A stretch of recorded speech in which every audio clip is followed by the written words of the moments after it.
Listen. What I'm about to tell you is going to deeply disturb you, and I want you to listen closely because this is occurring in the United Kingdom right now. Yes, the Great British Crown, and guess who the Great British Crown's mother is? Drop that country down in the comments because that country is none other than America, the United States of America. But these United States that us Americans were born in, had lived in for generations, they may be taking a turn for the worst, especially if you're an expat, especially if you're a retired person who wants to go abroad, especially if you're an entrepreneur who wants to travel abroad and just live out the best of their life without being behind the UK, behind America, and behind France for the rest of your life. See, now you're probably wondering, what could she be talking about? But I came across this information today. It's a whopping 20% tax that Great Britain, the United Kingdom, the one who basically colonized the entire world with their friends France and Spain, well, they are issuing the UK citizens, British citizens, a 20% flat tax rate if they are going to become expats and leave the UK behind. Because here's the issue. They've had Brexit, where the British actually flee the UK, flee London to go to Asia, Africa, other areas of the world that are not like the UK because they're tired of being behind the British crown. And let's be real here. This isn't a new occurrence. This was technically why America even exists to this day. Some people were sick and tired of the Great British Crown, and so they went ahead overseas, blah, blah, blah. We all know the story. Slaughtered millions of Native Americans along the way, enslaved Africans, and then, they gave birth to America as it is today. But the UK, unlike in the dark ages, they don't have as much control as they used to, or at least they feel like that. And so they have to issue this 20% tax rate. Now listen to what this actually means. Now, to be honest with you, this is a proposed tax rate, so it has not gone into effect, but it's by Chancellor Rachel Reed. She wants to impose a 20% exit tax or settling up charge, like tax. Europe is just the best at taxes.com. And so she came up with a way, along with the other chancellors and people in the government, to basically take assets from people who have property or have businesses in the UK that they want to merge to somewhere else. And I think this is really weird. And I think we will start to see this happen in America because America is none other than the Great British's daughter. And they do most things that the British do, to be quite honest with you.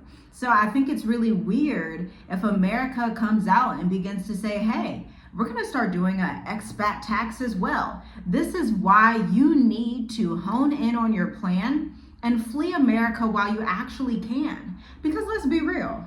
2026 is looking crazier than 2025, especially for global travel. And I'm not gonna lie to you here. Relocating across the world is not something you just do and you're like, oh, look, I popped up on an island, fantastic. You need to research the best residents, the best health insurance coverages, the suburbs that you want to live in, the markets you're going to go to, how long your residence is, if you're going to be traveling back and forth between a couple of countries, or if you're going to stay long term.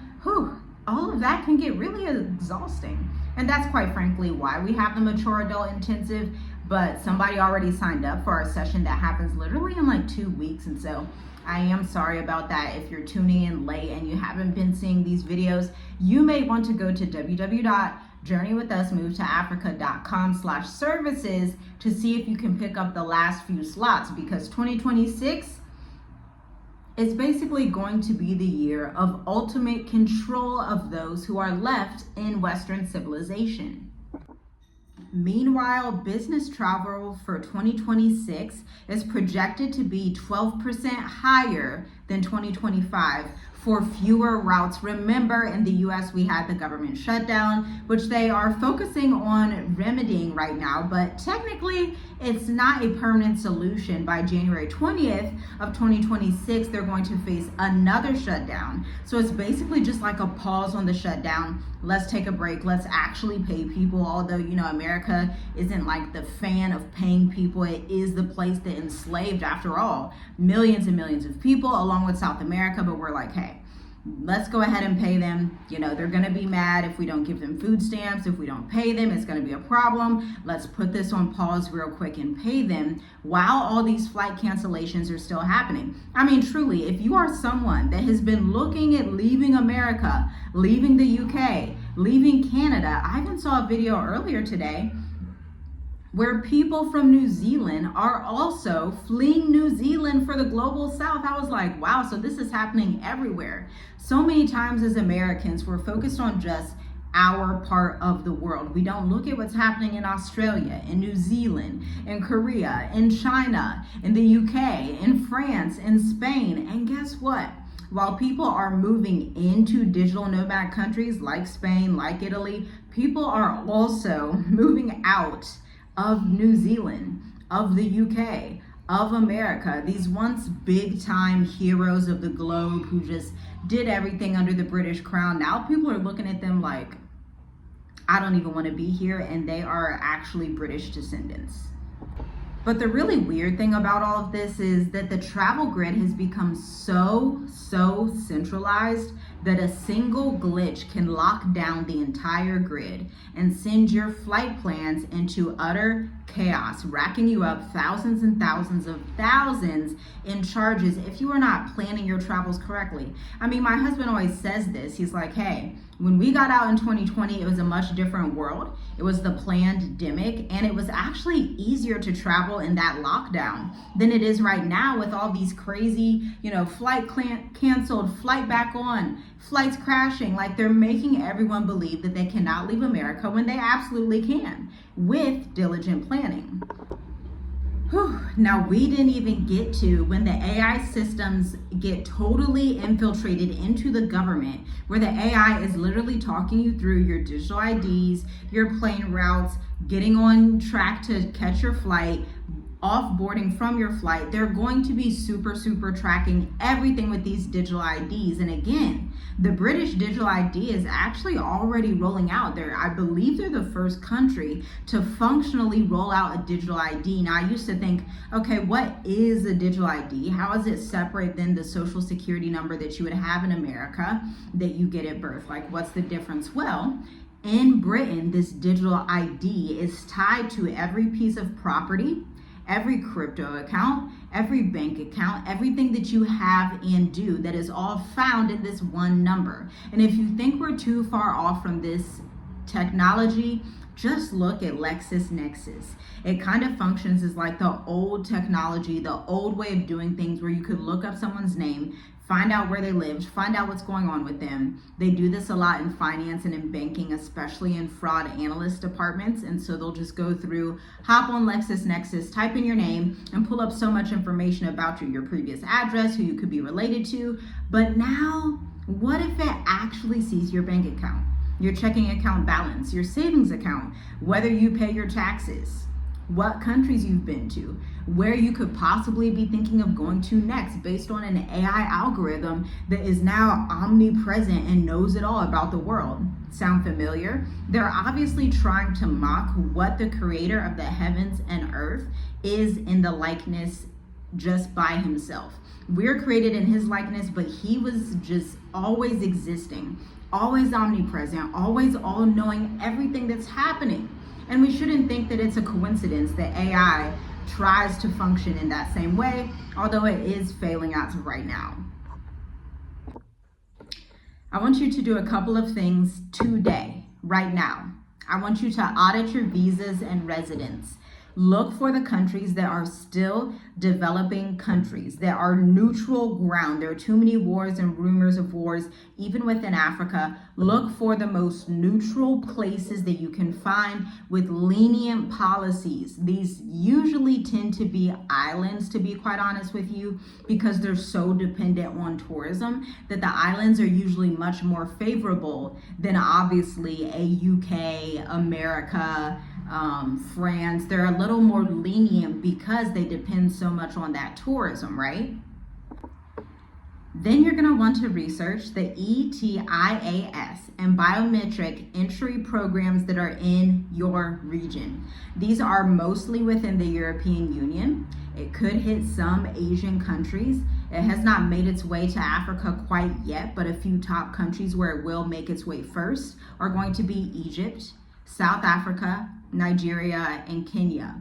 These are always the top 4 countries that get this technology first and initiate these types of digital IDs, these facial recognitions, because they are controlled to an extent by the West in a big way. And so they want to keep on par with the policies that Europe is implementing. Keep paper copies of your birth certificates, your marriage certificates, your proof of funds, your residence permits. It's never bad to have paper copies on you, okay? Keep them all the time. Have them in your house, have them in your drawers, especially if you're a traveler. And go ahead and map 2 alternative exit routes. Yes, I want you to act like you're about to book flights in the next 3 months. Look on Expedia, find the best prices that you can, change your VPN to act like you're in India or Myanmar or Cambodia, and see how to get the cheapest plane tickets. You're gonna have to be creative again. This is why we have the mature adult intensive, because this technology is changing at rapid speeds, and there's a way to still have your Goshen in all of this, still get the best prices that you can find, and use the end time strategy that you need to maneuver through this world, okay? So go ahead, map out your exit plans, because you do not want to be tied to one system. Even if you are in a country, like for example, I lived in Tanzania for 3.5 years, but we had an exit plan even for Tanzania, which is actually what brought us to Mauritius. And I'm so glad that we did, because the headlines that are happening in Tanzania and the stories on the ground from our friends and Tanzanian locals is just heartbreaking. You always want to have an exit strategy and exit plan. Plan to be prepared, prepared to plan, or you're going to mistakenly prepare to fail, and that can result in more than just money loss, stress. It can actually result in your health deteriorating or you being in an unsafe environment. In 2020, passports lost their power just overnight, but in 2026, this entire system that they've created is going to collapse into the new AI government world system. If you're planning to live abroad, if you're thinking about retiring, becoming a digital nomad, traveling, or just being someone that's a human that wants to freely go across the globe that we have been blessed with by our Creator, consider this your early warning sign. Stay informed, stay mobile, and never assume that the system will stay online. Shalom, shalom. I'll see you in the next one.